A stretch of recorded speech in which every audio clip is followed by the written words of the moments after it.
Muito bem, nós vimos no primeiro vídeo sobre Fernando Pessoa, o seu heterônimo principal, Álvaro de Campos.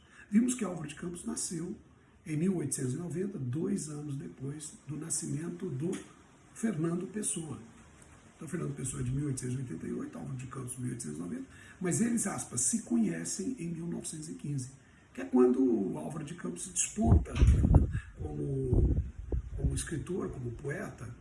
E nesse período em que ele viveu até 1935, durante esses 20 anos, a obra de Álvaro de Campos, que é o principal heterônimo do Fernando Pessoa, ela pode ser dividida em 3 momentos. Um primeiro momento, conhecido como decadentista, em que o poeta ele flerta com as estéticas, os padrões literários que são mais típicos do final do século XIX, um pouco próximo do simbolismo, também do próprio romantismo. E a segunda fase já é perceptível também por volta de 1919, mais ou menos, em que ele passa a flertar com um movimento, aliás, com 2 movimentos. O sensacionista, que é um movimento que surge nos Estados Unidos, com Whitman, Walt Whitman, que é um poeta americano, e o futurismo do Filippo Marinetti. Essa é a segunda fase. É nessa segunda fase que tem talvez o poema mais impressionante do Álvaro de Campos, que me impressionou mais, que é o Ode Triunfal. Também Ode Marítimo, mas Ode Triunfal muito interessante. E por fim, claro, já uma fase mais, vamos assim dizer, intimista e ao mesmo tempo pessimista, que é a terceira fase, a partir de 1923, aí você já tem um cenário entre guerras, em que nós temos aí talvez um dos grandes momentos dele também, que é o poema A Tabacaria, né? Que é um poema muito interessante, e Lisboa Revisitada, também muito interessante, que ele, aliás, escreveu em inglês, se não me falha a memória. Então vamos tentar falar de cada uma dessas fases.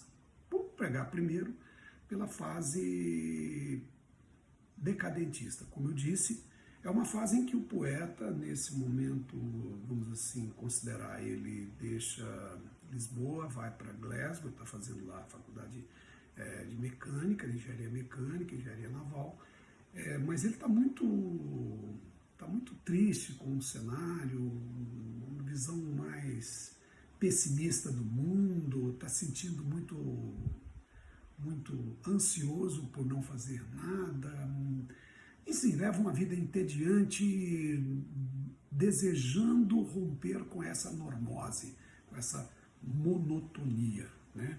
Então, por isso que a gente pode considerar aí que é uma fase em que ele flerta mais com os estilos um pouco anteriores à sua própria existência. Estou me referindo, claro, ao romantismo, né, que foi muito forte na literatura europeia na primeira metade do século XIX, e ao simbolismo também, esse um pouco mais, que vem com uma tonalidade um pouco mais de crítica, a partir de meados do século XIX, juntamente com outros estilos também literários, como o realismo, enfim, o realismo naturalista, né, da segunda metade do século XIX. Então, para dar exemplo dessa primeira fase, vamos aqui pegar um fragmento de um poema chamado Opiário, que foi publicado na revista Orfeu. Aliás, acho que foi a primeira edição da revista Orfeu, publicada em 1915. Essa vida de bordo há de matar-me. São dias só de febre na cabeça. E por mais que procure até que adoeça, já não encontro a mola para adaptar-me.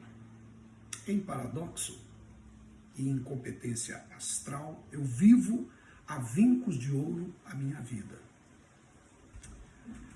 Onda onde um pundonor é uma descida. E os próprios gozos gânglios do meu mal. Essa é um pequeno trecho do poema Opiário. Bom, já na segunda fase, Claro, aqui o poeta ele já tem um contato mais forte com as vanguardas europeias, com destaque aqui para o movimento futurista que foi lançado em 1909 por um cara que nasceu no Egito, na verdade, mas ele é italiano, o Filippo Tommaso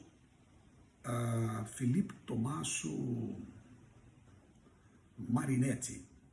Marinetti, isso. E esse cara, ele publicou no jornal Le Figaro um manifesto futurista de 1909, onde ele rompe uma série de coisas e anuncia o amor para a modernidade.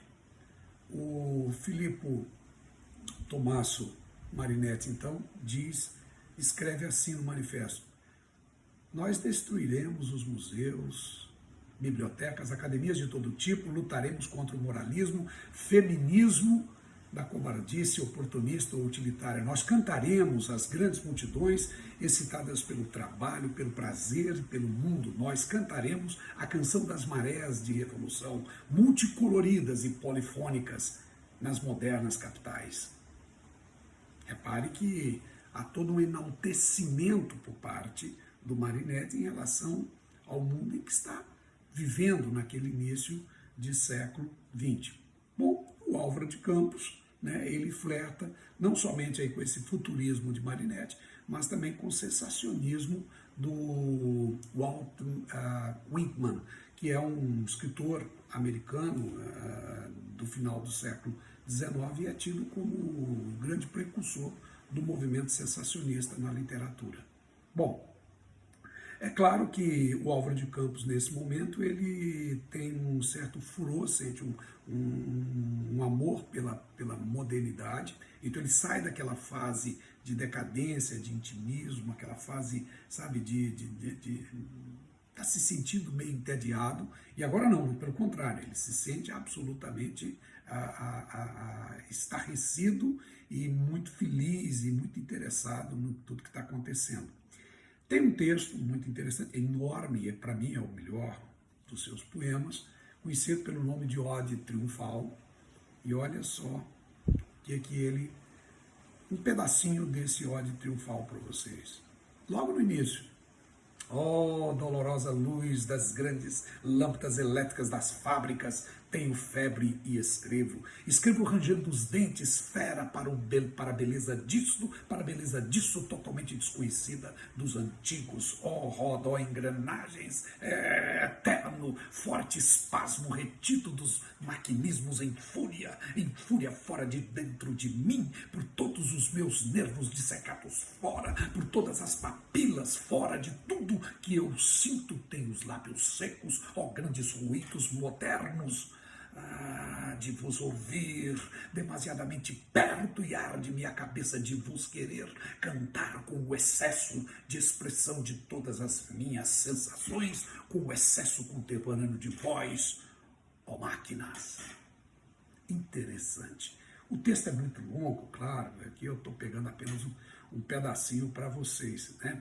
E é interessante, tem uma passagem que é simplesmente sensacional, em que ele se identifica com esse futurismo, e para mim essa é uma frase que sintetiza essa fase do nosso amigo Álvaro de Campos, né? Um dos heterônimos do Fernando Pessoa. Diz: como eu desejava ser o souteneur disso tudo. Souteneur quer dizer cafetão, dono de tudo isso. Olha só.